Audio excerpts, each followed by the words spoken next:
I don't want to say I wasn't looking for anything like that because I never seen anything like that. So I didn't really think that they were going to make a movie about it so quickly in a way. So as soon as I saw it, I was like, yeah, of course I want to do this.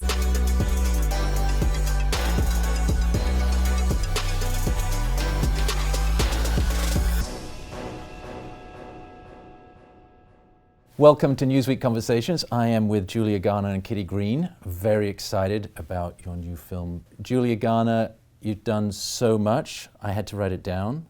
I got 5 examples. Martha, Marcy, May, Marlene, Sin City, A Dame to Kill, The Americans, The Assistant, Now. I looked you up, you got 30 titles. Really? Oh, wow. 30 things you've been in Yeah. at the ripe old age of 92, for sure. Kitty Green, you have, this is your first feature, but you're an award... Fiction feature. First fiction feature, correct, but you're award-winning documentarist. You've got Casting JonBenet and Ukraine is Not a Brothel, and a couple of others as well. So thank you so much for joining us. Thank you. We're very Yes. excited. Julia, I thought I'd start with you. Your first movie was Martha, Marcy, May, Marlene. I'm not the first person to trip over that, I'm sure. No, my mother trips over that. You were still in high school at the Yeah, time? you named really old stuff that was like from a while ago, so I was kind of in high school Yeah. for all of those things. Yeah. Yeah. What was that like to suddenly do big films and, still be in high school sort of, I mean, high school's different. It's not the same as real life. Yeah, I don't know. I guess I liked acting, so I kind of just wanted to do it, and everything kind of just fell by Fell into accident. place. Yeah. Yeah, everyone was supportive. There was Yeah, there was my parents were very supportive, and yeah, it was good. It was good. Obviously, I mean, it's been Well, obviously the outcome was good. No, I've been very lucky surrounding myself. Everybody in that cast and crew on Martha were amazing, and all the television that I've done as well was. I don't think I've ever had a terrible experience on a set, so Right. I've been very lucky. Right. You've been in 3 things that I really love. The Americans, Osark. I just love your character in Osark, and now The Assistant. I think what you did in The Assistant is just amazing. Thank you. I mean, you're the center of the action the whole time, but those 3 things could not be more different. Those 3 characters are so dramatically different from one another. How, you agree, I assume? Yeah. I like doing. Yeah. How did you manage, how have you gone about not being typecast and managed to continue to get all of these very, very, very different roles? I think at a very young age, or basically when I started acting, I saw people get typecast, and I always felt bad for those actors in a way, because people were like, oh, they play the same type. I don't know how good they are because they're not, playing different types. But it never made sense to me, because anybody working in this business has to be good, because it's such a tough business. So I always was paranoid about that. So I very early on, I told my agents and managers and my team, I was like, we have to make sure even if I turn down really good things, it can't be the same from the last project that I've done. So every project that I do has to be different from the last project. I mean, you can play a similar character throughout your career, but it has to be at least a couple of years before you play someone kind of similar from the other character, I feel like. It's very impressive. So we've had a lot of actors and actresses on this show, and many of them have said, oh yeah, career planning, it's like, yeah, when the job comes along, I say, yes, I'll take it. So having the discipline to do that. Yeah, you have to say no sometimes. Yeah, you obviously like, have to. Yeah, you have to say no sometimes, like how you say yes to things. And, that's one of the reasons why, obviously, I've been such a fan of Kitty's before. I loved casting JonBenet. And also the script was amazing, but it was also different from anything that I've ever done. I've never played a character like Jane, so that was a challenge. But also just, I wanted something where I wasn't having an accent, again, which is something, different. Yeah. Yeah. How did you guys meet? My casting agent said, what about Julia Garner? And I had watched The Americans, and I was like, yeah, that's amazing. She's amazing. So we asked her to meet for a coffee and Yeah. sat down and It was love at first sight. yeah, and it worked out. No, it really was pretty natural, and it seemed to like Julia understood the script, and yeah, immediately we clicked and we got going. Yeah. We were on the same page. I think that's a lot. You know, I feel like it's a lot of times when you are an actor, you're just like, oh, well, you know, I hope I fit for the character, or you just think about just fitting for something. And yes, a lot of it is fitting for the part, but a lot of it also is having chemistry, the actor and director having good chemistry and good communication. Right. Kitty, one of my favorite things that I've done is we do research on all of these things, of course, and I tapped your name into Twitter, and I got cats with green eyes. Oh, okay, good. Cool. And then I did a little more research, and I saw that you had said something, I'll paraphrase, but something like, worst advice I ever got, go on Twitter. Best advice I ever got, get off Twitter. Yes, exactly. Why? What's the?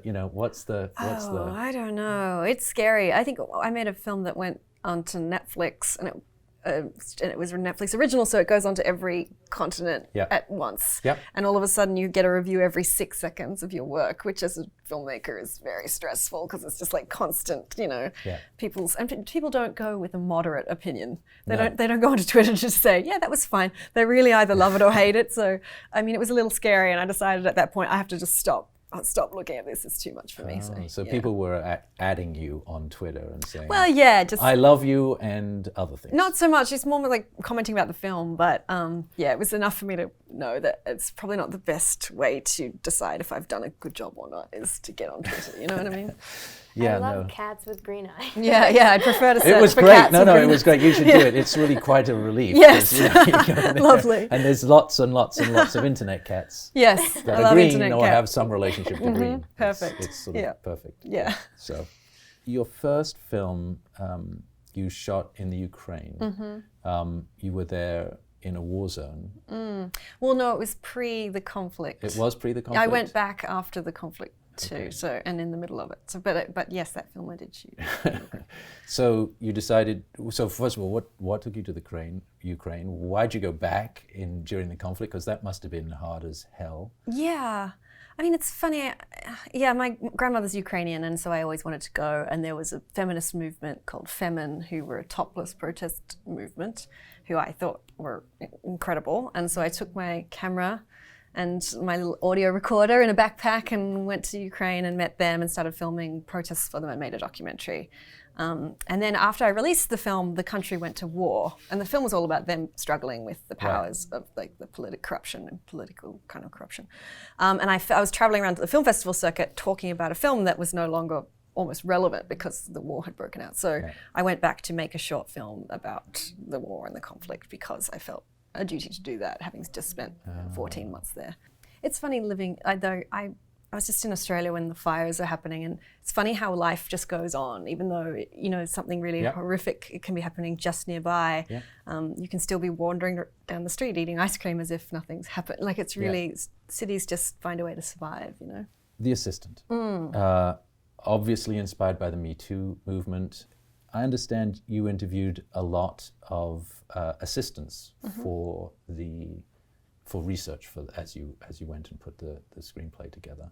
Yeah. What are some sort of stories that you got out of that, or what sort of unusual personal dramas did you learn about there that you could share with us? I was sort of avoiding, I didn't want to make a film about the extraordinary. I wanted to make a film about the ordinary, something that everyone could relate to, no matter where they were in the world or what job they had. So I sort of shied away from the crazy stories, but what shocked me most was just how repetitive it was, how everyone I spoke to told a very similar story about, especially I interviewed a lot of women, and about having, like, it was interesting, gendered work environments is what I was interested in, which is the idea that, like, the women have to get the coffee and the lunch, and the boys sort of escape doing duties like that. They're seen as women's work. So all of that stuff kept coming up again and again. And the idea that the men got promoted before the women did was coming up a lot. It was just, the repetition was the most surprising thing. Was there any, were any of the companies you interviewed these people run by women? To be honest, probably not, which is interesting. But I mean, I'm sure these problems exist in environments run by women too. I mean, the film is about kind of abusive workplaces, and women run abusive workplaces as well. It's not black and white. It's an equal opportunity. Exactly. It's not a war. Yeah. Was there any difference between big companies and little companies, or? Not really. Honestly, it is bizarre how I met a woman at Sundance on the weekend who said she worked for a yacht company, or a company that sells yachts, and she said that was her. She said that character was me. So that's kind of bizarre in itself. Not even not in an industry or not, it was just found it. Assistants were treated kind of the same. Pretty much, yeah. It was shockingly sad how much self-confidence had been lost in years of assistant work, and we're looking at a way to change that. Scene with the HR department, it's just so moving in the way that it's told, and you pretty much eviscerated the role of human resources in the film. Was that also based on research? Yeah, definitely. Lots of people told me they went to HR to complain and were shut down. And HR is, as we've been talking about recently, a lot of people have been talking about the fact that it's there to protect the company as opposed to protect the employees. Yeah. And so we were using that scene to kind of highlight that problem, and that it's a little kind of an example of gaslighting as well. He really knocks her about and makes her kind of question herself and what she knows and what she saw and the reason she's there in the first place. She leaves very rattled. So I think a lot of women will identify with that scene, or anyone, employees that have been to HR. Yeah. What was that like to play that scene? Before, I was really excited to shoot it just because acting-wise, I knew that I could do a lot with it, and obviously Matthew, he's an amazing actor, so he was super fun to act with and work with, but it was also very difficult to do, and challenging for those reasons, but also just, there was a lot of color in the writing, and I just wanted to make sure that I was matching up to the writing. But the thing that it's interesting, and it's especially in the HR scene, that, whenever I'm shooting anything, I start to feel what the character's feeling, or what the problems of what the character's feeling in a way. Yeah. And it's crazy how much towards the end of the shoot, especially in the HR scene, how small I felt. But that's because Jane felt very small and insignificant. It was just a reminder, like, oh wow, this is really awful. How insignificant and dumb she made her feel in a way, and almost that she was digging herself in a deeper hole. That's what's so tragic about the scene. You go through that whole thing where it's denial, denial, denial, denial, and you're on the way out just like, well, you're not her type anyway. Well, actually, what's even more tragic, it's hope, and then denial, denial, denial. Yes, correct. So then that makes it more dramatic when you have something hopeful, and then it doesn't go the way that you want. And in fact, if anything, it actually goes way worse than you expected. Because then you go back to your desk, and then you get, it gets way worse. Yes. It's like terrible. Definitely seen the movie. Was there, when you guys met and had coffee, were you looking to do a film on this subject? Or did the subject come to you? Was there anything other than your immediate chemistry with Kitty that caused you to want to do the film?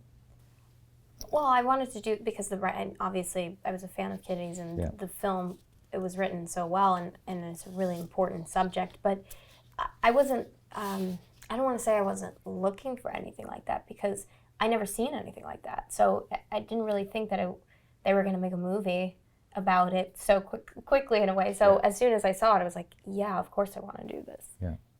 That was another one of my questions, which you've already answered. So you have never sort of experienced anything like that was laid out? No. So. Nicely done. That's Kitty. You must have imagined what it was like to be Jane in order to play the part. Can you imagine how you could ever have been in a situation like that in your life, and would you have behaved the same way? Because one of the things that's incredible about all of these situations is people don't say, I quit. They just generally don't. What would you do if you were in Jane's situation? What would I do? So first of all, I think it is quite different because I grew up with more privilege and more power. But I don't think it's a fair comparison. No, because it's so. I'm just asking because this questions came up a few times this week, like at Sundance and everything, and it's so quick to judge Jane in a way. Why didn't she do anything? Why couldn't she just quit? Why? Oh no, because I mean they're all doing. I mean, there's 2 male assistants. They don't quit either. Of course, and it's interesting. Of course, when I read the script, I thought the same thing too. But I think she's going to go back to work the next day, realistically. I think if I was in that situation, I would probably go back to work the next day. Because what if she does quit? Then the guy, the boss is going to call and she's going to try to get a job at another place. And then he's like, don't hire this girl, she's crazy. Yeah. That's probably what the outcome would be. Yep. So she already did a lot, I feel, in a way. She went to HR. That's enough. Yeah. You know? It should be. It should be. Yeah. You know, so it's so complicated. You know, the film has this level of tension running all the way through it, which is remarkable, just really, truly remarkable. Thank you. Because it's one day, right? It's one hell of a long day. It's a terrible day. It's a really bad, awful day, but it's one day centered around one character, and yet you're on the edge of your seat. What's going to happen all the time? And you made some very interesting choices, I thought. First of all, the person who shall not be named is never seen. You hear him on the phone, kind of distorted, not distorted enough not to know that he's saying some vile things. Everyone is aware of what's going on. No one says anything. Or if they do, it's oblique. How did you come to sort of these choices that you made? I mean, from day one, I wanted to make a film centered around women, especially women without power, so women at the lowest level of the corporate ladder. And I was very aware that those bad men have had enough screen time. We've had enough movies about the bad men. Yeah. Were you concerned that if you showed a bad man, some people might like him? No, not really. I just have no interest in it, to be honest. And I didn't even want him to be in the script. He wasn't even in the script at all. But because I was going to shoot the conversations Julia had with him in wide shots, but Julia's face is so amazing. So as soon as I got in there and started doing the close-ups, I was like, so much is going on. I need to hear what's coming out of that phone. Yeah. So we ended up recording the audio in post and kind of scripting the audio in post because we were right up there, and it would have felt weird if there was no voice rumbling out. But I did need to show his power. I did need to demonstrate his power over the employees and his power over the people in the office. So you do need to have these glimpses, whether it's audio, whether it's his body moving past the camera, but we needed tiny moments where you could sense just how corrosive that his sort of power is. So, did you learn anything about human nature, about why you think this happens in real life? Like why people can't, won't do more? I mean, because even, I know it's tough, but even some of the characters, at the very end, they're left there in the office, they're go on this plane, and they're totally pissed off with the situation. They're not doing anything about it. They're like, no one is. I think it's a system that these white men in power have that they've created that has a culture of silence surrounding it. So it's a dehumanizing system. I think everyone loses a little bit of their humanity in such an abusive environment, especially if they've spent a while there. Yeah. So I think it's the system that's kind of ruining people. I'm not sure they're bad people. I think they're forced into a terrible situation and they're just trying to survive, really. Yeah. And they start to lose all sense of the way out and sort of you just walk one day at a time kind of thing. Yeah. So I think if we can kind of look at it, examine it, maybe we can improve things. And I also think like extreme situations either bring the best or the worst out of people in a way, you can either be the person who helps someone up or step over them. It sounds, but I think that's, and that goes with the whole system, with what Kitty's saying. Yeah. Do you think it's improving? Do you think our work places are improving? Not enough. I mean, we're helping, and I think the Me Too movement and everything they've achieved has been incredible, and that there are avenues. If you need to speak up, I think if you're in Jane's situation today, there are probably places you can go and people that you can report that kind of behavior to. But I do think we need to do more to get more women into the film industry in general and more women into positions of power, and I think these conversations are really just as important now as they were pre all of this. Yeah, I think I agree, because having been in corporate America my whole career, not that much has changed. Yeah, exactly. It's scary. The rapping's different, Yeah. but the present inside is remarkably That's it. We similar. have the language, but now we have to actually put it into action. Yeah. Thank you both for coming. Thank you for having Yeah, us. thank Thank you you for so much. having us. Thank Yes, you. it's great. Thanks.